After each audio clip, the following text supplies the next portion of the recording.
Good afternoon students. आज हम आपको जो हमारी टर्न के हिसाब से चलता है, तो आज हमारा बाल महाभारत का टर्न है। तो आज हमें बाल महाभारत में से पढ़ना है और इसमें हमें अपना सेकंड लेसन पढ़ना है। इसमें फर्स्ट तो हो गया, फर्स्ट के हमने क्वेश्चन आंसर भी करवाए थे, लेकिन अब हमें सेकंड लेसन पढ़ना है। तो सेकंड लेसन का जो हमारा नाम है वो है देवव्रत। देवव्रत आप सभी जानते होंगे कि कौन थे।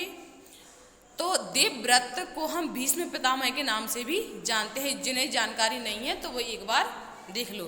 तो देवव्रत भीष्म पितामह का बचपन का नाम था और सब जानते भीष्म पितामह गंगा जी और शांतनु के पुत्र थे। तो क्या है इस लेसन में, गंगा एक सुंदर युवती का रूप धारण किए नदी के तट पर खड़ी थी।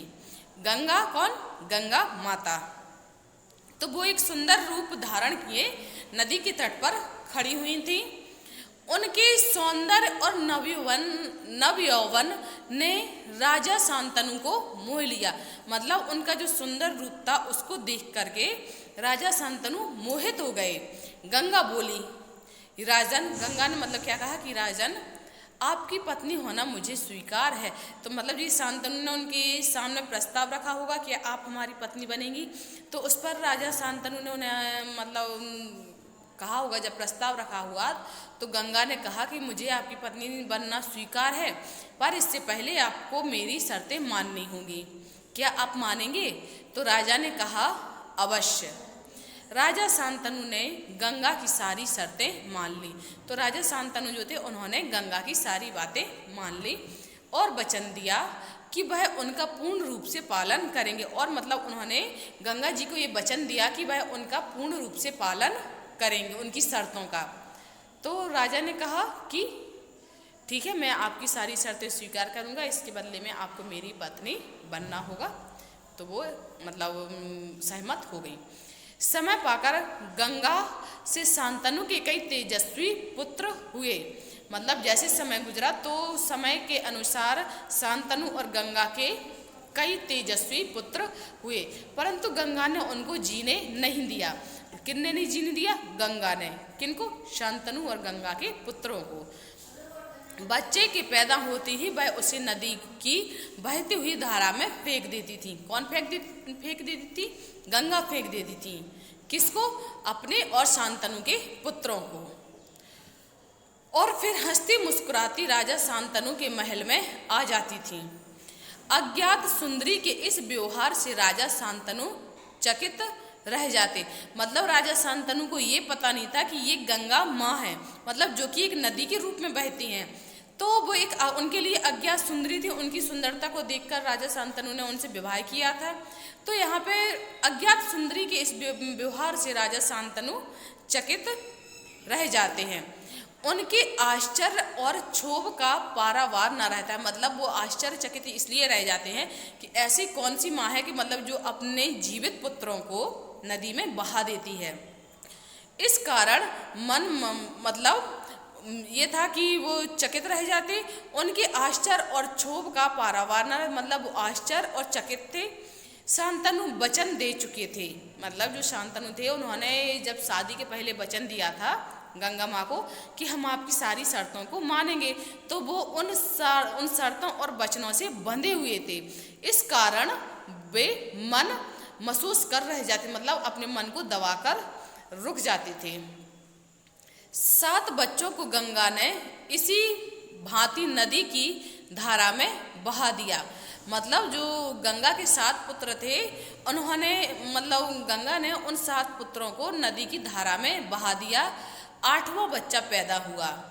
गंगा उसे भी लेकर नदी की तरफ जाने लगी तो शांतनु से रहा न गया। तो मतलब शांतनु बोल पड़े, माँ होकर अपने नादान बच्चों को अकारण ही क्यों मार दिया। मतलब कि तुम जब माँ हो तो माँ होकर भी तुमने अपने बच्चों को बिना कारण के क्यों मार दिया और कैसे मार दिया। ओके, जैसा कि अभी तक हम पढ़ चुके थे कि माँ होकर अपने नादान बच्चों को अकारण क्यों मार दिया। तो क्यों मार दिया? करती हो। ये मतलब ये जो राजा है थे वो ये कह रहे थे कि उन रानी से, गंगा थी जो, कि तुम अपनी मतलब तुम माँ होकर अपने बच्चों को अकारण क्यों मार देती हो, यह घृणित व्यवहार तुम्हें शोभा नहीं देता है। ठीक है, तो मतलब ये जो गंदा व्यवहार है ये एक माँ होकर ये शोभा नहीं देता है। तो अब हमें पढ़ना है यहाँ से कि राजा की बात सुनकर गंगा मन ही मन मुस्कुराई। मतलब जो राजा थे उनकी बात को सुनकर गंगा मन ही मन मुस्कुराई, लेकिन मुस्कुराते हुए उन्होंने तुरंत मतलब मुस्कुराते हुए उन्होंने कहा कि मतलब जैसे अंदर उन्हें क्रोध आ रहा हो, तो क्रोध का अभिनय करती हुई बोली, क्या बोली वो कि राजन क्या आप अपना वचन भूल गए हो। मतलब उन्होंने ये कहा कि क्या राजा आप अपना वचन भूल गए, मालूम होता है कि आपको पुत्र से ही मतलब है। मतलब ये गंगा ने कहा कि मतलब हमें ऐसा प्रतीत होता है या हमें ऐसा मतलब पता चलता है कि आपको केवल पुत्रों से ही मतलब है, मुझसे नहीं, आपको मेरी परवाह है। मतलब उन्होंने कहा शांतनु से कि आपको मेरी परवाह है। तो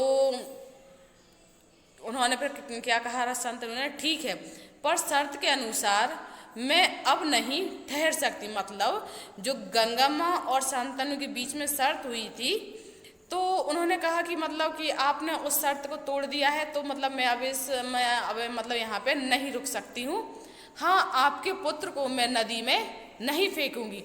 मतलब उन्होंने ये कहा कि ठीक है मैं आपके पुत्र को नदी में नहीं फेंकूंगी, इस अंतिम बालक को मैं कुछ दिन पालूंगी और फिर पुरस्कार के रूप में आपको सौंप दूंगी। मतलब ये गंगा कहते हुए चली गई। यह कहकर गंगा बच्चे को साथ लेकर चली गई। यही बच्चा आगे चलकर भीष्म पितामह के नाम से विख्यात हुआ। किसके नाम से विख्यात हुआ? तो ये भीष्म पितामह के नाम से विख्यात हुआ। गंगा के चले जाने से राजा शांतनु का मन विरक्त हो गया। उन्होंने भोग विलास से जी हटा लिया और राजकाज में मन लगाने लगे। मतलब उन्होंने जो भोग विलास का जीवन था उसको त्याग दिया और उन्होंने अपना मन फिर से अपने राजकाज में लगा दिया। एक दिन राजा शिकार खेलते हुए गंगा के तट पर चले गए तो देखा किनारे पर खड़ा एक सुंदर और गठीला युवक गंगा की बहती हुई धारा पर बाण चला रहा है। मतलब एक दिन शांतनु जो थे वो मतलब बाहर निकले और बाहर निकलते उन्होंने देखा कि गंगा नदी के तट पर एक सुंदर और एक अच्छा मतलब गठीला, मतलब उसका जो शरीर है वो बहुत अच्छा स्वस्थ है। तो वो गंगा नदी के तट पर खड़े होकर धारा में बाण चला रहा है। बाणों की बौछावर से गंगा की प्रचंड धारा एकदम रुकी हुई है। मतलब जो बाणों की बौछार हो रही है उससे जो गंगा की एकदम बहती हुई धारा है वो रुकी हुई है। यह देखकर शांतनु दंग रह गए। इतने में ही राजा के सामने स्वयं गंगा आकर उपस्थित हो गई। गंगा ने युवक को अपने पास बुलाया और राजा से बोली, राजन पहचाना मुझे और इस युवक को, यही आपका और मेरा 8वां पुत्र है। मतलब उन्होंने कहा कि राजन आपने इस पुत्र को पहचाना, ये आपका मतलब जो है वो 8वां पुत्र है। 7 पुत्रों को तो वो नदी में फेंक चुकी थी, लेकिन जो 8वां पुत्र था उनका वो कौन था?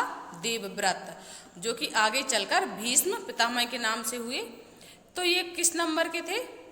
ये 8वें नंबर के थे। ये है महर्षि वशिष्ठ ने इसे शिक्षा दी है।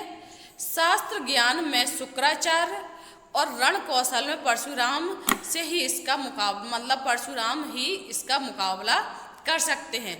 यह जितना योद्धा है उतना भी चतुर राजनीतिज्ञ है। आपका पुत्र मैं आपको सौंप रही हूँ, अब ले जाइए इसे अपने साथ। गंगा ने देवव्रत का माथा चूमा और आशीर्वाद देकर राजा के साथ उसे विदा कर दिया। ओके, तो ये वाला आज अपना लेसन कंप्लीट हो गया। अब हमें इसके प्रश्नों के उत्तर करवाना है, जो कि हम आपको अगली वाली वीडियो में करवा